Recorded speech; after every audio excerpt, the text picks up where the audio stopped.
From the germ of an idea to a full-grown article, comic, or video, a lot goes on behind the scenes here at Knowable Magazine. It all starts with an idea, something timely, interesting, and important. Maybe it's a question we've been pondering or something a reader asks. Often it's inspired by an article from our parent organization, Annual Reviews, the nonprofit publisher of over 1,000 scholarly reviews every year on everything from microbiology to sociology to particle physics. After making some important decisions, we assign the story to one of our seasoned science journalists, many of whom originally trained as scientists. The writer interviews multiple experts on the topic and carefully shapes the story. Next comes edits, asking questions, rearranging information, smoothing, fiddling and pruning. Back and forth from editor to writer it goes until everything's there and in the right place. A fact checker then scrupulously verifies every word, from the color of a scientist's armchair to the mass of a subatomic particle. After any needed changes, it's off to the copy editor, who flags issues with grammar, tone, or flow, ensures that the style is consistent, and crafts a compelling headline. All the while, our art director is researching, designing, and commissioning the infographics, photos, and illustrations that give a story visual sizzle. Then it's publication time. With a final check, the digital producer compiles all these elements and brings the story online. All this work ensures that every story has the knowable stamp: smart, trustworthy, timely, and compelling. And it doesn't end there. Our stories are free for everyone to read, share, republish, and enjoy, bringing fact-based science stories to curious minds all around the world. To make this all happen, we need your support. Head to knowablemagazine.org/donate and become a sustaining donor today.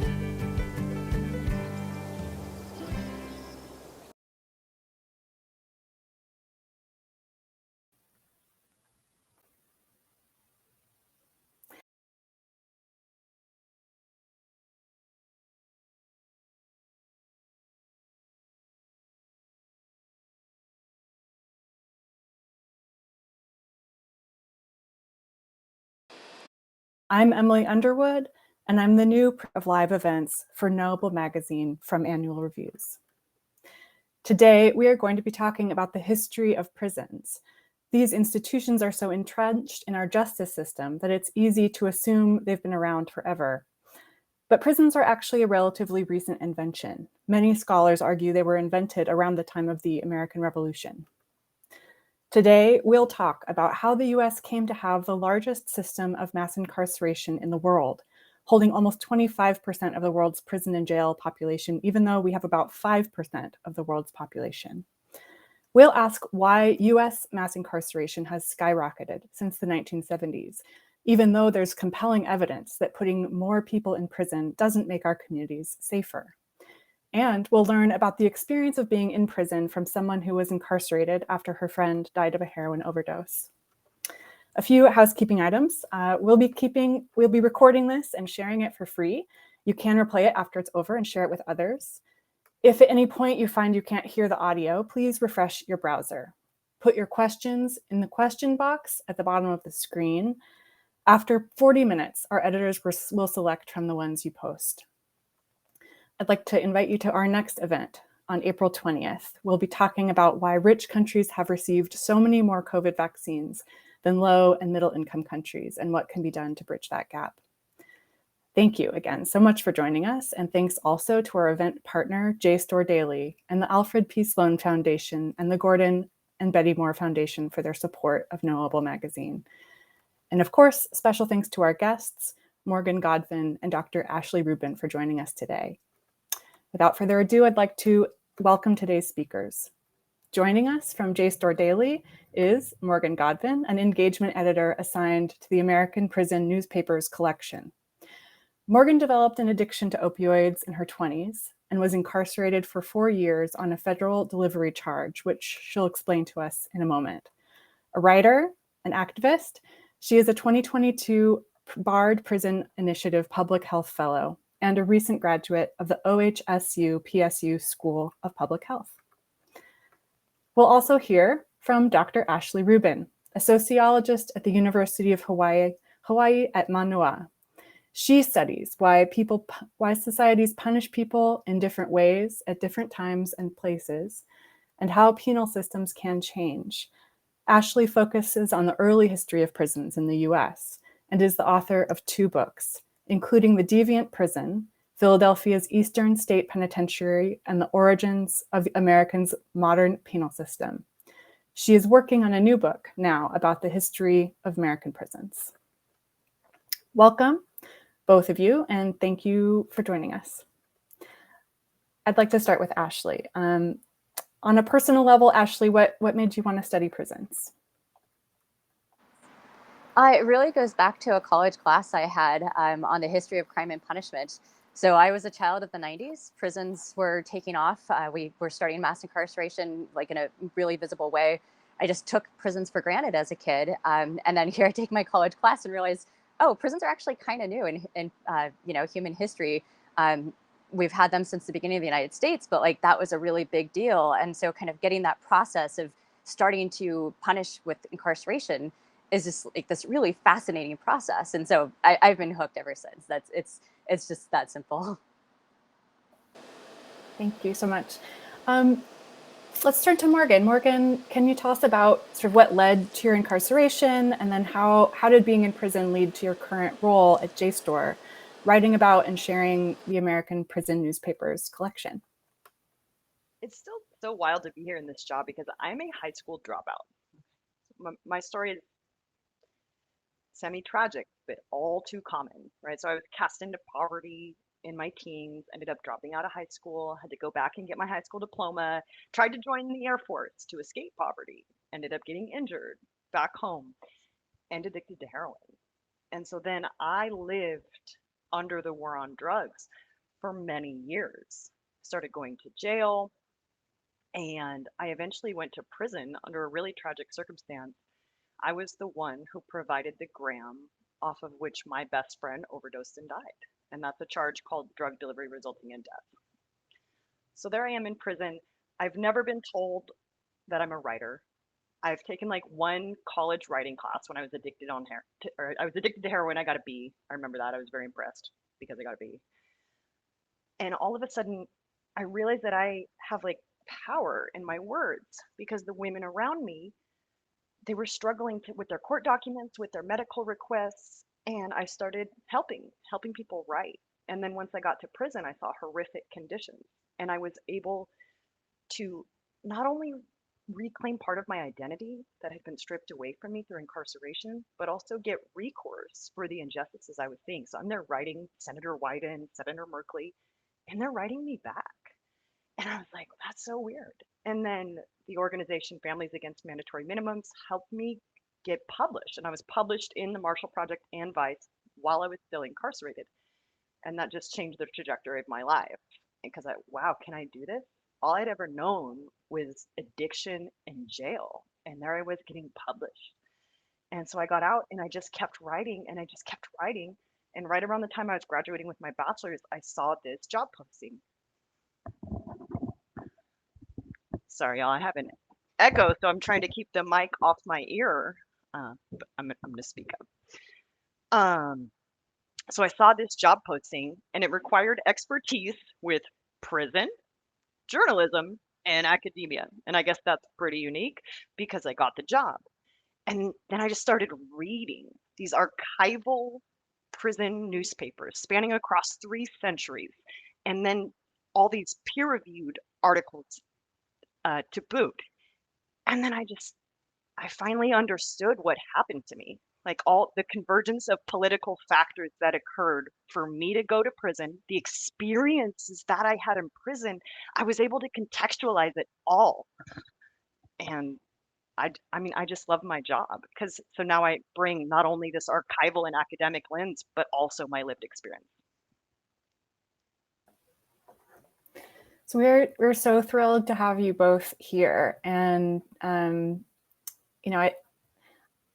like to hear a little bit about the resources and the archives that you both work with. Ashley, I know your research focuses on the early history of prisons. The newspaper archives that Morgan works in begin a bit later, spanning from 1800 all the way to the present. So I wanted to ask, to start out, to ask about an example of an archival document that really excited you when you first found it. So something that really sent shivers down your spine. Ashley, can you please go first?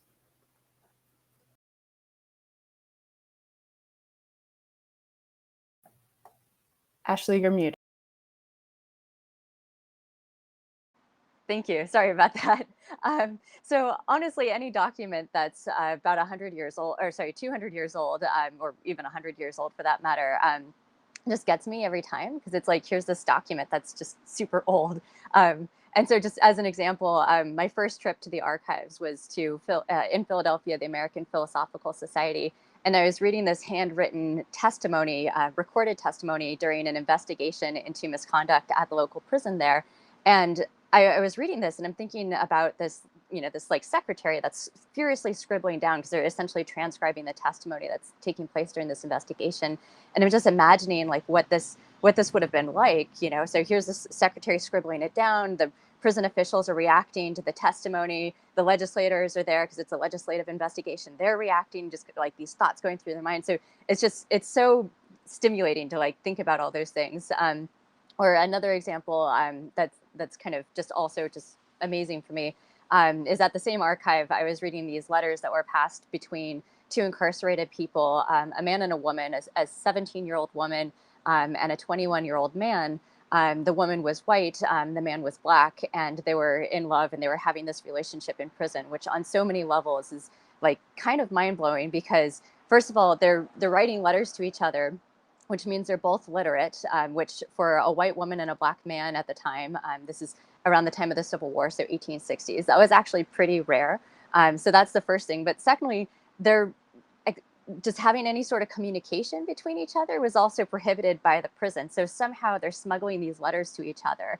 And then these letters survived. That's also just like how many layers they had to go through for me to then, 150 years later, to be reading through these letters that survived and they're still there and they didn't get destroyed or thrown away or something. So just all of those things just really, really get to me. Thanks so much. Morgan, can you tell us an example from the prison newspaper collection that you found really interesting? So the example that Ashley shared is so cool. I just want to say,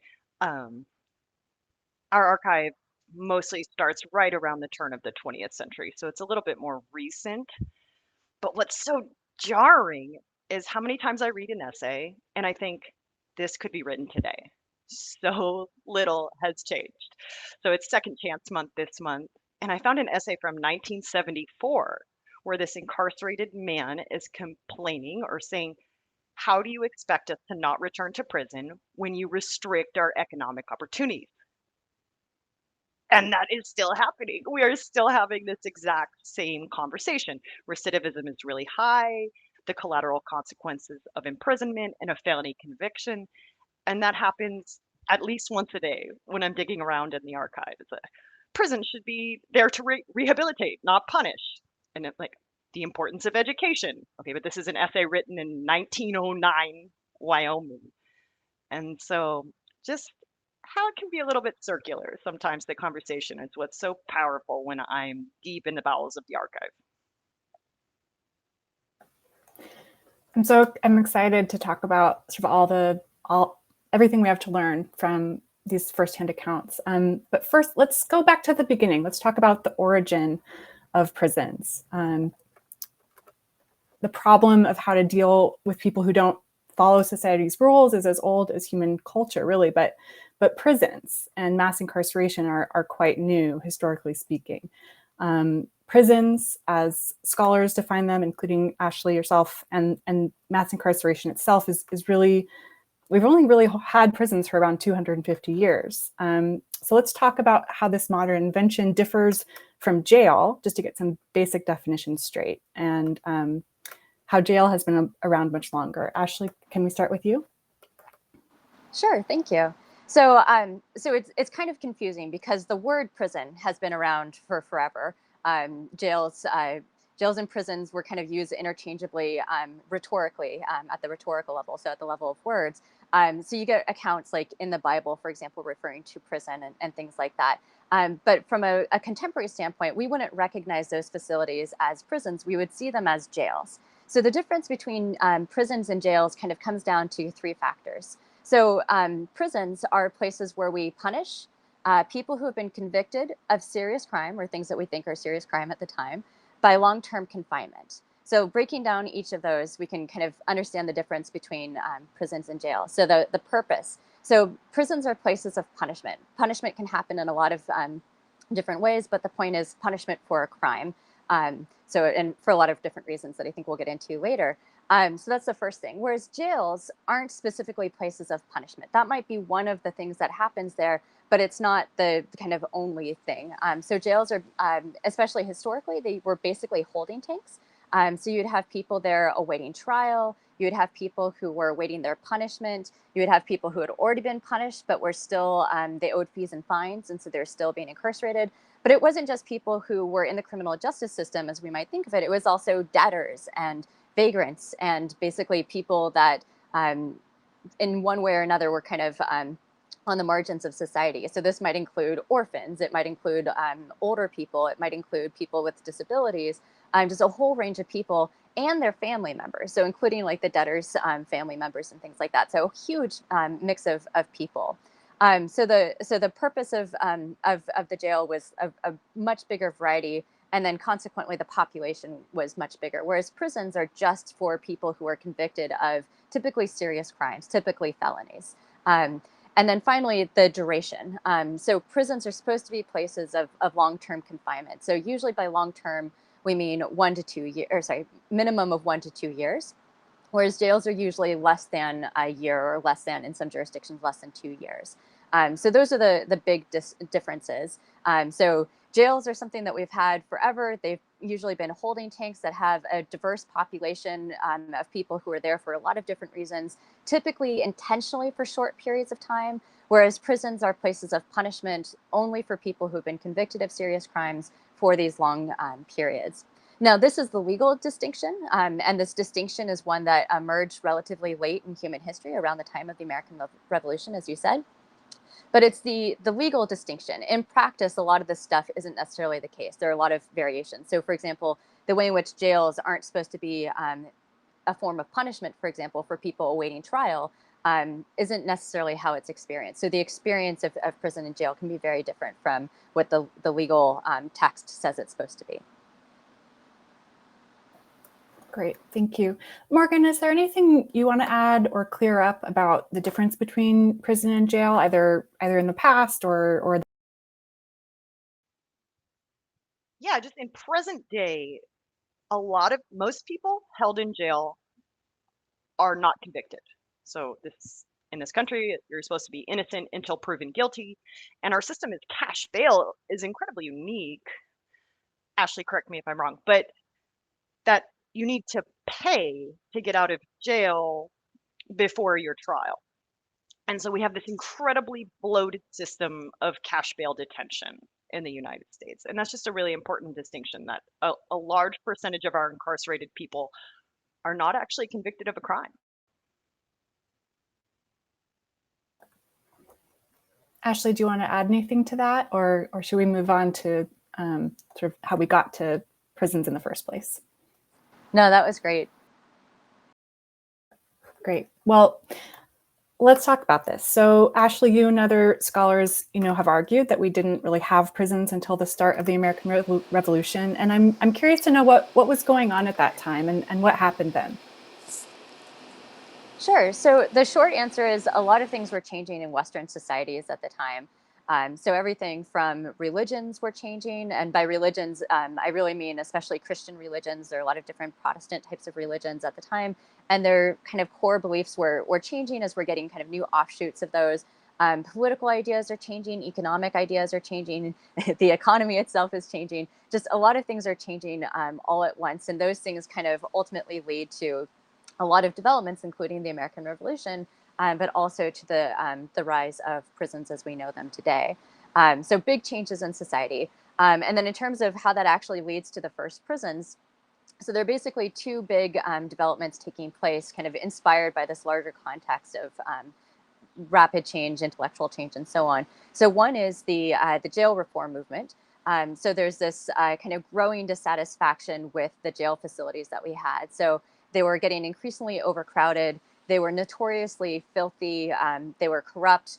Jails were run by individual jailers who basically had full control over the jail population, and they would usually get they were paid not by the state or by the colony, but rather by the fees and fines of the people who were incarcerated therein. And so they'd even like buy their food and especially drink alcohol from the jailer, and that was something that could be abused a lot. But also the exposure of alcohol in these jails, a lot of reformers didn't like that. These are also places of disease. That was a really big concern at the time, because there are some cases of some massive disease outbreaks that spread beyond the jail, because jails are very porous institutions. So people can kind of spread disease out into the community. So there's just a lot of factors going on that made people kind of disgusted with jails, and so they wanted to reform the jails. So that's one thing that's happening, kind of got started a little bit before the American Revolution, but really takes off after the American Revolution. And not just in what would be the United States, but also in England and some other countries. But England is most salient for the United States. And then the other big factor is this move against capital and corporal punishment. So our kind of criminal justice system at the time revolves around capital and corporal punishments. These are public, especially painful punishments. Corporal punishments basically include things like whipping, branding, or spending time in the pillory or the stocks, which are these wooden devices that hold you in place while the town members could kind of come over and jeer you, make fun of you, throw rotten fruit and vegetables at you. And it could be a very unnerving experience. So it could be, pretty bad and sometimes even dangerous for these people. So these punishments, including capital punishment as well, are increasingly seen as not befitting a humane society. And especially after the American Revolution, we really wanted to be considered a humanitarian society. And we differentiated ourselves from England, from especially the monarchy. We're this new republic. We have to be humanitarian. And so these aren't befitting a humanitarian republic. We were also concerned that these punishments weren't working in the sense of deterring people. So they weren't scaring people away from committing crime. So that was another concern. So just kind of across the board, there is massive dissatisfaction with capital and corporal punishments. And through a lot of more complicated processes I won't go into, these two movements kind of merge and give us basically the prison movement. We start reforming the old jails and turning them into what we would see as prisons today. And so this then takes place in kind of two waves. The first one starts right after the American Revolution ends. So the first prison is in 1785 in Massachusetts. We get another one, and then a really important one in Philadelphia that's eventually called Walnut Street Prison. And so that becomes like the model for the country. And so that's the first wave of prison development that goes until about the 1820s. And then kind of at the tail end of that wave, there's a new wave of prison development, because the first prisons fail and they have to be replaced according to people at the time. And so we get the second wave of prisons, and those look a lot more like the ones that we see today. And that wave lasts from about the late 1810s to about the Civil War in early 1860s. So that's kind of the somewhat short answer of how we got prisons.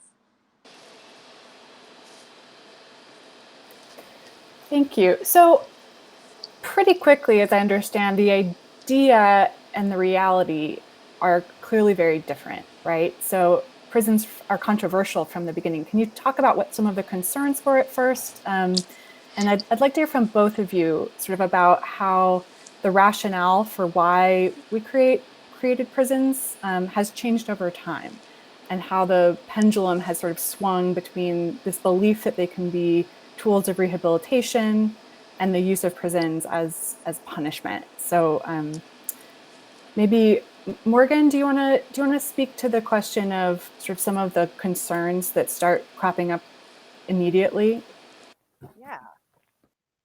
So really early, mid 19th century, I start seeing accounts of people accusing prisons of places. Sorry, this echo is getting me. Where peers corrupt each other. Okay, you have these like communal living arrangements, and it's the criminogenic effect of incarceration, which we now know is fairly well documented, right? It tends to produce more criminal behavior and of a broader scope of criminal behavior, because you're exposed to everyone else that's been labeled a criminal at that exact point in time in that place. And so almost immediately, people are like, oh, prisons are failing. Prisons are a failed institution. And I think that's fascinating. Like I saw this mid 19th century account of solitary confinement, and they say, oh, but it causes madness. In the 1850s, we knew that it caused madness, but then immediately you see the factions of the public debate, and they go, oh, well, it's not solitary confinement that causes madness. It's because they masturbate so much. It's the masturbation that causes madness, which was the prevailing public health belief at the time. And so you immediately just see society sort of devolve into these factions, one side claiming human rights, one side claiming punishment and crime deterrence. And the lines get blurred and people switch positions and they claim different arguments. But when you really boil it down, we've been having the same conversation since right around that time of the 1820s is when it starts to get really vocal, like prisons are failed institutions, they're unhygienic, they cause more crime, introduces criminals to other criminals, and we still hear some of those same things right now, 2022. That's so fascinating. Ashley, can you speak to sort of the pendulum swing over time in the rationales behind prison? Sure. And Morgan's exactly right. Like these things go from the very beginning, and they just keep recurring. So basically, prisons started out as these institutions that are supposed to do a lot of different things. Traditionally, we see the purposes of punishment as being fourfold. So one is kind of what we might think of as punishment or retribution. So somebody should be punished for doing something wrong. So we're going to put them in prison because they just deserve it, morally speaking. So that's retribution. The other big one, or another big one, is rehabilitation, or sometimes called reformation, or it has different terms that go with it. But basically, this idea that something is wrong with this person that caused them to commit crime, and so we're going to fix them. And rehabilitation goes under a lot of different guises, kind of depending on what the common kind of sources of knowledge of society are at the time. So in the mid 20th century, for example, psychology was really big. And so a lot of the rehabilitation was, we're going to fix people's psychology. We're going to give them bibliotherapy, or essentially reading therapy. We're going to give them psychotherapy, and so on. So that's one version of that. But we've also seen rehabilitation through work. So people just need discipline. Criminals are lazy, they thought. So if we kind of put them to work, they'll learn the good skills of being a hardworking person. So that's like another type of rehabilitation. Sometimes we recognize that actually there are social factors that led to people committing crime. Things like this person doesn't have an education, and so maybe we should provide an education for them, and we do that in prison. Or maybe this person never learned skills. It's not that they're lazy, they just never were given useful vocational training for whatever reason. So we're going to give them vocational training, and that's going to help them after prison to avoid crime. So that's rehabilitation. Then we also have incapacitation, which is the idea that you basically lock somebody up in a box and they can't hurt people outside of that box. They, can potentially hurt people inside the box, but we don't care about that. As long as they can't hurt people outside in the, the free world, that's really what we care about. And then finally, deterrence, the idea that we're going to punish people in such a way that's going to scare not only that person so that they never want to commit crime again because they never want to go through that experience again, but it's also going to scare other people who are just going to hear about that person's experience or know about the possibility of that punishment and not want to commit crime because they don't want to have that experience. So prison and punishment more generally has basically gone through all of these. And what's really confusing is at any given time, there are always different people who support a lot of these different ideas. So even today, you ask what's the purpose of the prison? Is it rehabilitation? Is it incapacitation?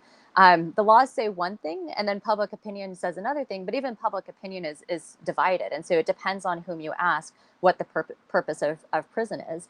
And then so when you try to go through history and kind of say like, well, what was the purpose of prison at different times? You can really only look at what the most popular purpose was, or what really got written down, or like had kind of some sort of difference made in terms of shaping penal policy, because there are always other people who said, no, it should be retribution instead of rehabilitation. So we do kind of see these shifts at that level, at that kind of very visible rhetorical level. But in practice, it's always a lot more messy, where even in periods when rehabilitation is really popular, you sometimes see like other conversations. Or you might see within a prison, for example, custodial staff are much more in favor of kind of incapacitation or kind of the tougher purposes of punishment, whereas the treatment staff, people who are like running the classes or doing the psychotherapy and stuff, might be more in favor of rehabilitation. And there's an excellent book on this, by the way, called Breaking the Pendulum, by Josh Page, Michelle Phelps, and Phil Goodman, that talk exactly about this kind of variation over time in prison. So it's basically, it's always been a mess, but you do see these shifts. And I think the most important thing to understand is at the visible level in the 1970s is where we kind of see the kind of public discussion of retribution, essentially for the first time, like since like really popular since the late 18th century, I would say. Great. So it's a really good segue to sort of how we got to where we are today with this massive increase in mass incarceration that started in the 1970s and that, you know, hugely disproportionately affects communities of color. So how did we get here? Morgan, do you want to take a first? Yeah. So I want to talk about the war on drugs, and just generally criminal justice policy wasn't always seen as hyper political. It was just like, oh, let the experts handle that. But right around the 1970s, they realized how they could win votes by politicizing crime and public safety. And so that's when you get Richard Nixon. And the war on drugs really starts under Nixon. And so there's this famous quote by one of his aides, John Ehrlichman. He says, "We knew we couldn't make it illegal to be either against the war or black. But by getting the public to associate the hippies with marijuana and the blacks with heroin and then criminalizing them both heavily, we could disrupt those communities." He knows they were lying about the dangerousness of drugs. It doesn't matter because it served a political aim. So we get this very tough on crime, hyper punitive policies, mandatory minimum sentences, and just generally the war on drugs, and broad bipartisan public support for it. And our prison population balloons, explodes within 2 decades. And here we are now in mass incarceration. You know, mass incarceration actually peaked in the early 2000s, but we still, by far, incarcerate more of our residents than any other country in the world, including authoritarian regimes. Great, thank you. Because, you know, the writings that you both work with speak so eloquently to the real lived experience of being in prison, and Morgan, you know, your writing speaks to that as well. I want to focus on that for a minute. So what have you learned, you know, Morgan, from reading, you know, the documents and writings of incarcerated people over time, and how does it connect to your own experience? There's such a breadth of humanity that we have locked behind bars. And I feel that there's such a disconnect between public opinion, what people think prisons do or what prisons look like from the inside out, and what they actually look like, right? And that was one of my biggest realizations. I first stepped foot in federal prison. The correctional officers wear American flags on their uniform, and they were screaming and cussing at me, like degrading me, hatefully degrading me. I didn't have opportunity to earn a single college credit. It was simply human warehousing. And I thought, what are we doing? Because this is super expensive. The American taxpayers are paying for this. And I got this really strong feeling when I was inside, you know, if people could see in, they would cease to exist in their current state because people would see. It's essentially making people worse, especially women. The vast majority of women are sexual assault survivors. And then you get mostly male correctional officers screaming and cussing at them and degrading them. Was it any surprise that our recidivism rate is so high? And so that's why I was so excited to take this job, because my experience was not unique. I have seen 200 years of incarcerated people trying through the pen to get the word out about what's really going on inside. What does it really feel like to be in prison? What's happening? And how the system is not geared towards rehabilitation, but is geared towards punishment, and how that does not actually motivate to safer and healthier communities. And so you just see people having the exact same realizations that I had for 200 years, writing about it, trying to get the emphasis to be on education, rehabilitation, mental health, wellness, and we still struggle. There's just not the political will to implement it. Thanks. I want to talk a little bit about sort of over history, how the rights that have been historically withheld from incarcerated people, some of the more important ones that have been withheld, given back in the debate around that. So Ashley, do you mind starting? Sure. So historically, prisoners had no rights. The kind of technical legal term for this is civil death. So the idea is if you commit a crime and you go to prison, for the duration of your prison sentence, you have no rights. So we can, basically do bad things to you. And you can't go to a court of law and say, stop this from happening.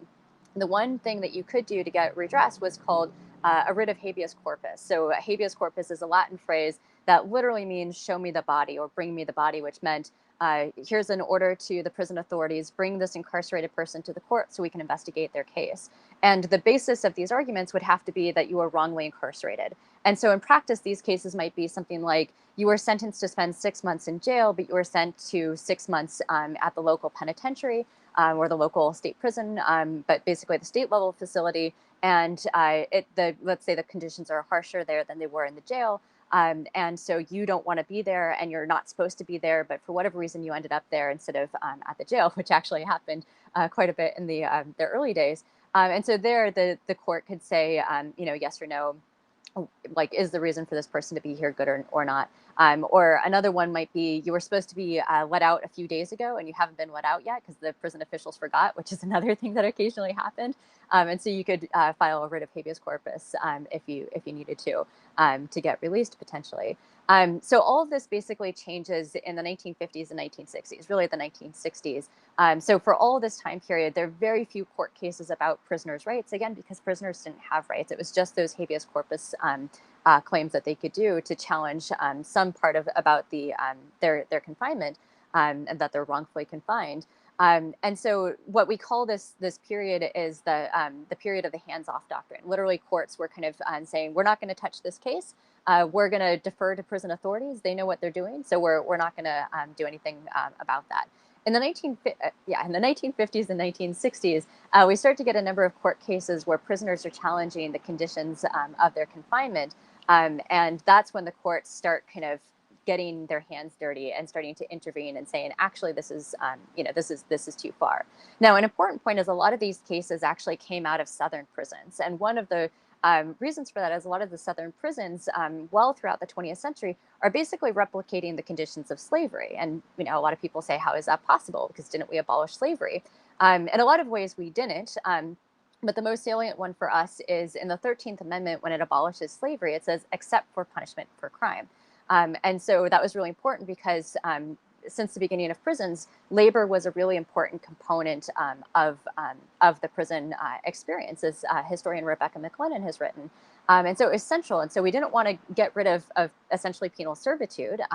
We wanted to keep that going because that was, really central to prison life. And so we were very careful in making that 13th Amendment to have that exception. And so we would continue to have these kind of really intense penal situations where people are essentially, especially after the Civil War in the South, these people would be sentenced to various types of penal labor and eventually to prisons under conditions that were basically like slavery, or in some cases worse than slavery. The famous phrase, "This is worse than slavery," that's the title of a book by Alex Lichtenstein, or sorry, Oshinsky. Anyway, so we have this situation where people are basically experiencing the conditions of slavery, and that goes on for about 100 years until the courts start intervening in that time. And so that's when prisoners start having recognizable rights. And I want to emphasize that these aren't like big interventions. Like historically, it's really big because courts just didn't do this before. But they're basically saying, okay, but you can't torture people in prison. Like that's kind of an issue.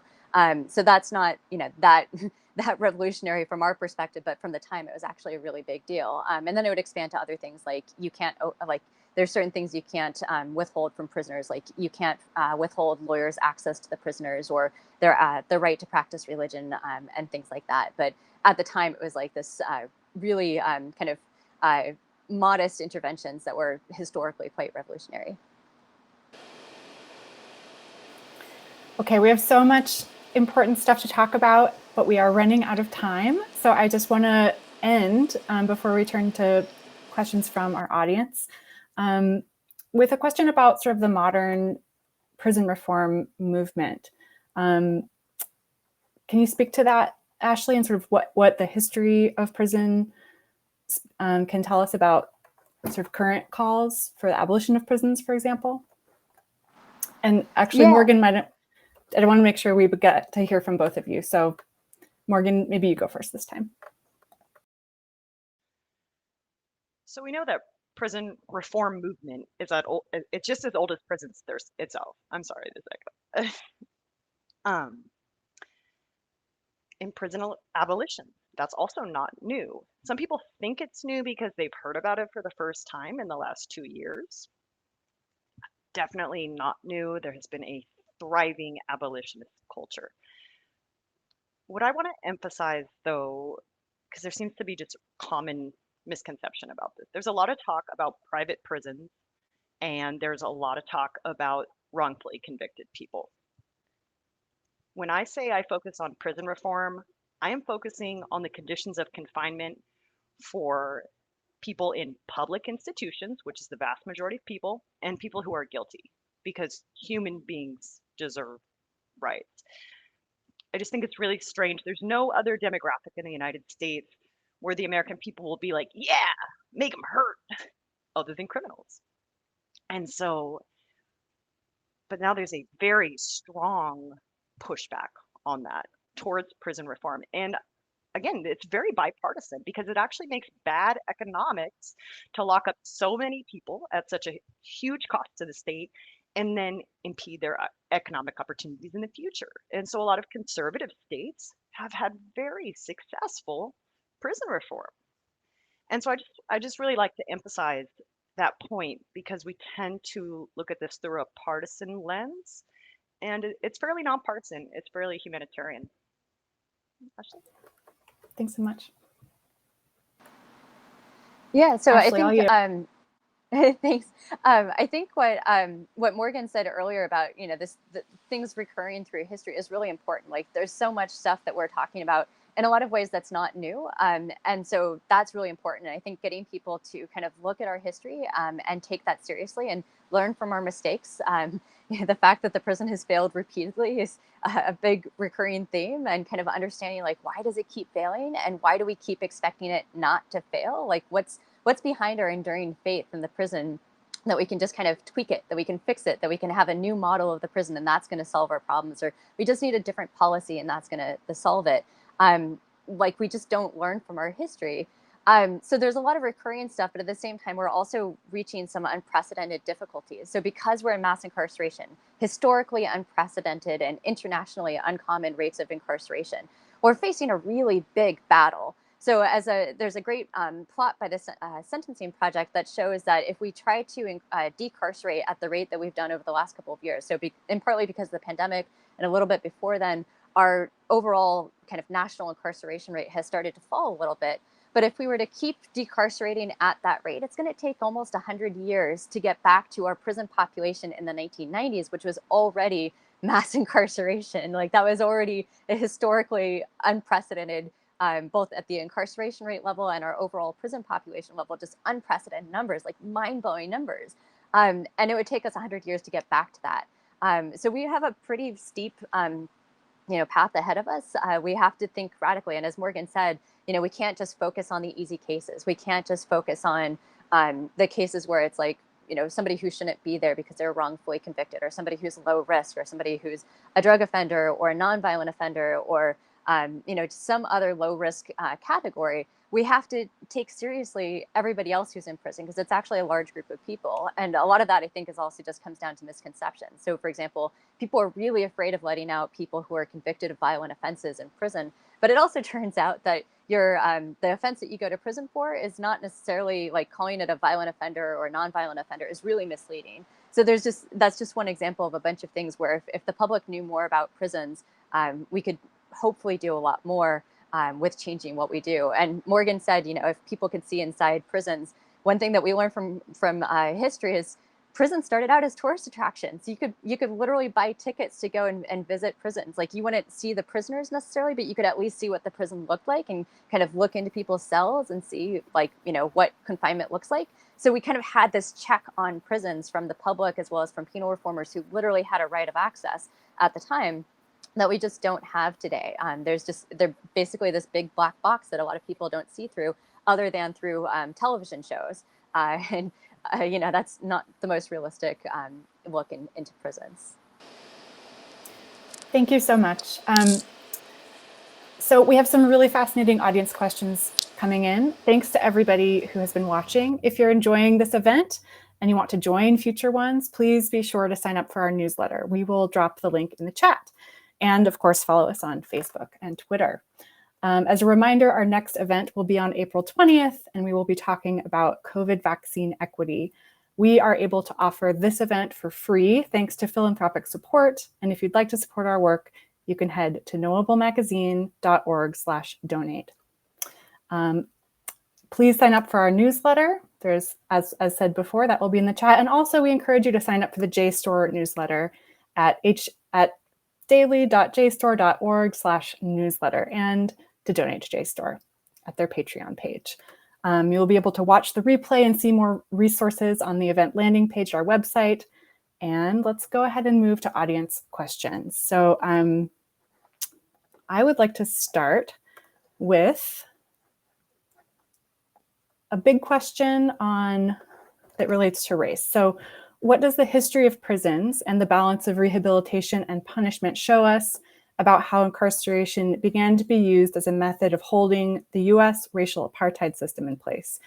Does it start to be used deliberately for this purpose of controlling and limiting Black people post-Civil War, or was it also used pre-Civil War? And does it develop in parallel to the development of the police from slave-catching posses? So Ashley, you want to take that one first, and then Morgan?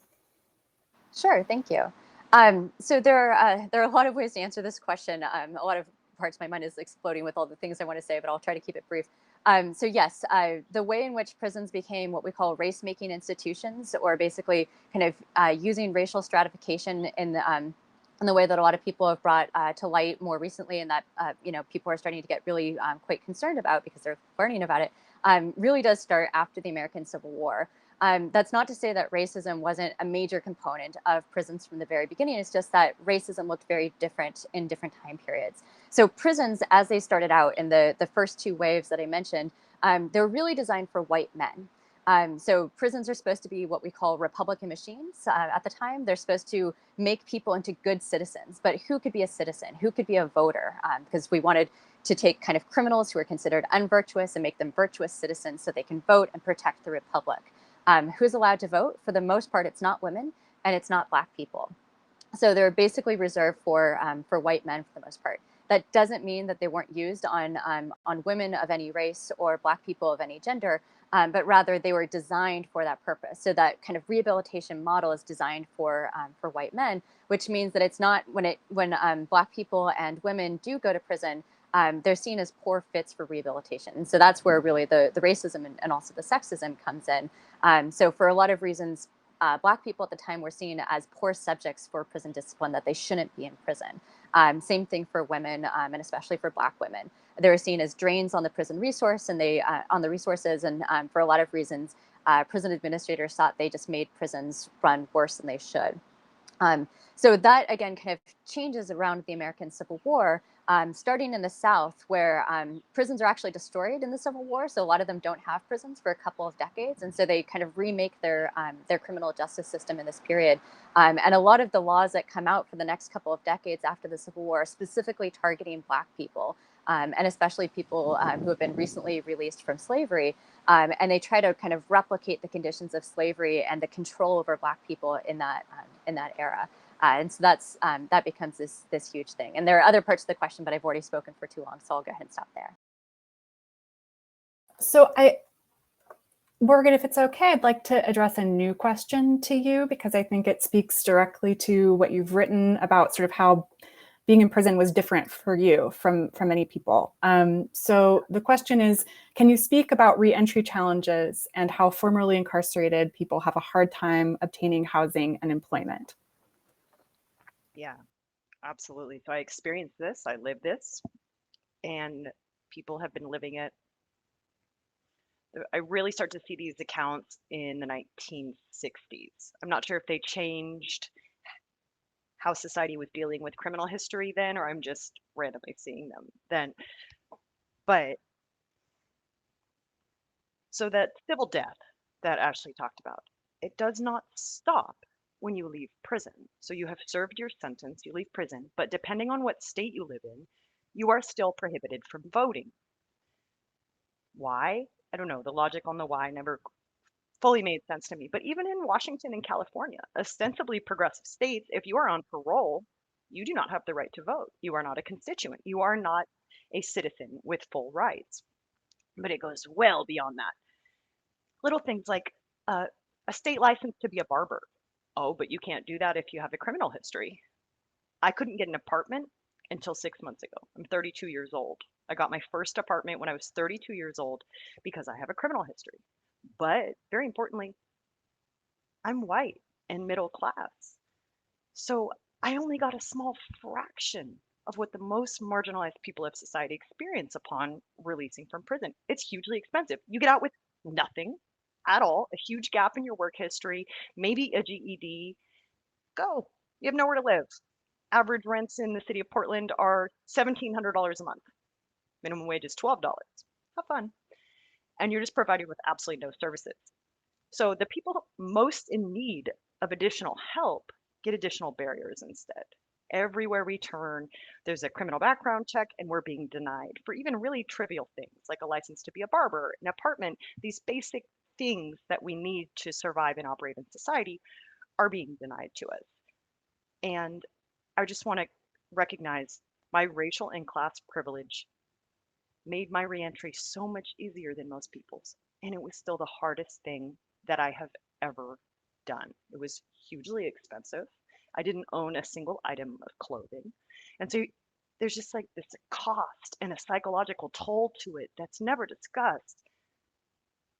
And yet I had this like vast social support network and I almost didn't make it. People need more help and society gives them more barriers. And then we sit around and scratch our heads, go, why is our recidivism rate so high? I don't know. Thanks so much.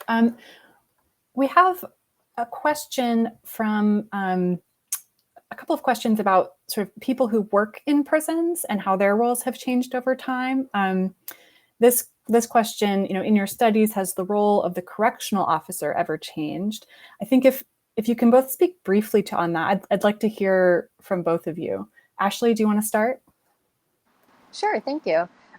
Yeah, so if you go back to like the jails, we didn't have correctional officers. We had a jailer, basically one person in charge. In the first reforms, we replaced the jailer with usually a reformer, basically, who would then be supervised by other reformers. And then when we got the first kind of larger prisons, those were the reform jails.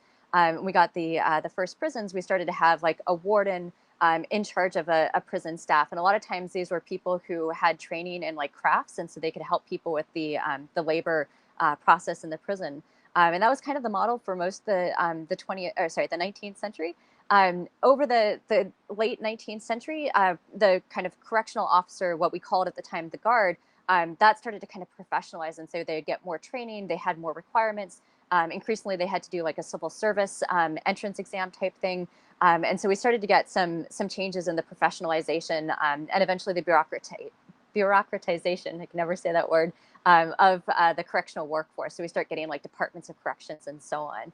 And then in the 20th century, the kind of next big division is we start to get a larger group of what we call treatment staff as opposed to custodial staff. So traditionally, we had a lot of custodial staff that are kind of going through the prison, making sure things are safe. And the treatment staff are increasingly like the teachers, the psychologists and so on, that we start getting. And then that staff kind of starts to go away towards the end of the 20th century, or at least shrinks eventually under mass incarceration, where it becomes more of a custodial staff, to the point where the custodial staff, that's basically how they see their job. They're essentially guarding the prison, although that we don't call them guards because that's I'm not quite sure, but that's considered insulting. So it's correctional officers, but their job is basically to protect the prison, essentially. And so, I mean, I Morgan, can do you say want to I met speak all to sides. the role of Yeah. So it's really interesting when I'm in the archive, I see in like 1909 in Wyoming prisons, there was this huge push towards rehabilitation. In the 1970s in Connecticut, the warden prided himself on the fact that he was compliant with the United Nations minimum standards for the treatment of prisoners. We see nothing like that now. I don't think there's a single facility in the United States that is compliant with that. But it definitely has shifted. And mid 20th century, the archive, I see repeated mentions of wardens and correctional officers emphasizing rehabilitation, having sit downs with the people in their custody, holding face to face, holding town halls, being transparent in a way that seems so foreign to me because the correctional officers that I dealt with, although some were kind to me, the vast majority were neutral. And then there was a handful that were incredibly malicious. The whole punitive bent from the tough on crime, war on drugs area definitely trickled down into corrections. And there is a large segment of correctional officers who feel that it is their job to punish or to implement, very strict regimes of discipline. And we don't see as much rehabilitation culture in the 21st century, but that is starting to rewind again with the prison reform movement. And again, we're looking at rehabilitation, looking at prisons as failed institutions. You see the circularness of it all. We have kind of a nice big picture question here, which is, what should we be asking of prisons? Ashley, you want to take that one first? Sure, thank you. I think we have to, it's going to sound weird, but in some sense, we have to lower our expectations. What I mean by that is we ask prisons to do too many things. We have these high expectations, like in a lot of ways. Again, that's going to sound weird because we don't a lot of us don't have high expectations of prisons because we know how bad they are. But as a society, we expect prisons to do a lot of things, including keeping prisoners alive and somewhat healthy. Again, that we don't always do a very good job on, as the pandemic has even laid bare even more so. Keep expenses down, which again is something that we spend a lot of money on prisons, as Morgan pointed out. So that's another issue. Keep people in prison, and then occasionally we say, also rehabilitate them, and then we kind of don't give them enough resources to do rehabilitation. And then we also kind of expect the prison to be this perfect thing that if we do give it enough resources to rehabilitate, it's going to perfectly fix people so they don't, go off and commit crime again. But then people go off into the world, exactly as Morgan said, and whatever rehabilitation you had, it's not going to be really much of a case against everything that you have to face on the outside when you have zero support. So just kind of recognizing that we ask a lot of things of prisons and we don't really give them we throw money at some things and not at other things, and just kind of taking that into account and recognizing that prisons can't do certain things. Like rehabilitation is not necessarily the best thing in prison.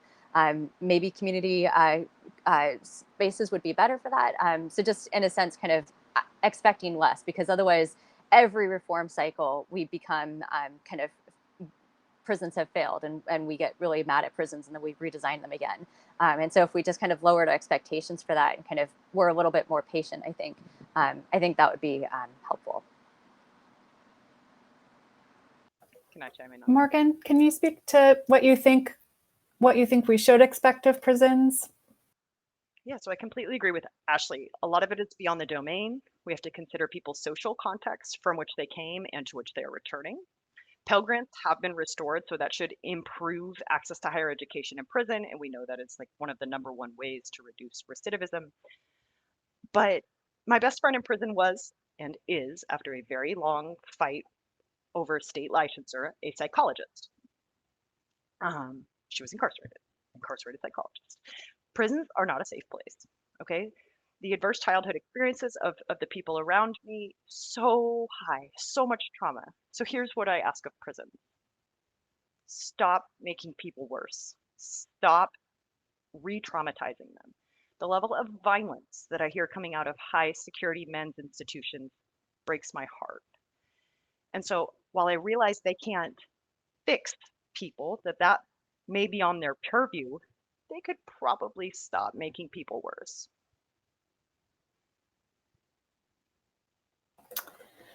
Okay, I wish we could get to all of the great questions in the chat, but we are starting to run out of time. I want to thank everybody who joined today, and I want to encourage you perhaps to continue the conversation outside of this chat. You could engage on social media about it, share something you learned today. If you enjoyed today and you want to help us keep making these events and high quality science coverage freely accessible to all, please consider donating at knowablemagazine.org/donate. Thank you again to our event partner, JSTOR Daily and the Alfred P. Sloan Foundation and the Gordon and Betty Moore Foundation for their support of Knowable Magazine. And of course, special thanks to Morgan and Ashley for joining us today. Can you bring them back? I want to say goodbye. It's been so wonderful spending this time with you. Thank you so much. Anything else that the two of you would like to add before we sign off? I just want to thank you for this event. It's always so weird to me to mix the fact that I've been to prison with like a professional experience. I know my positionality is super weird, so I just appreciate you giving me this time to talk today. Yeah, thank you so much for organizing this. Thank you everybody for coming. And yeah, as Emily said, keep the conversation going. There's so much to learn about prisons today and throughout history. And there's so much, like, most people don't know about them. And so just learning more so that, you know, when you vote on things, when you vote for people, when you vote on, you know, things that matter for changing prison policy, just, you know, get informed. Yeah, so thank you for you know, being part of this this conversation. Well, it's been a real pleasure. This conversation will be posted on the Knowable website, where it will be free to view and share.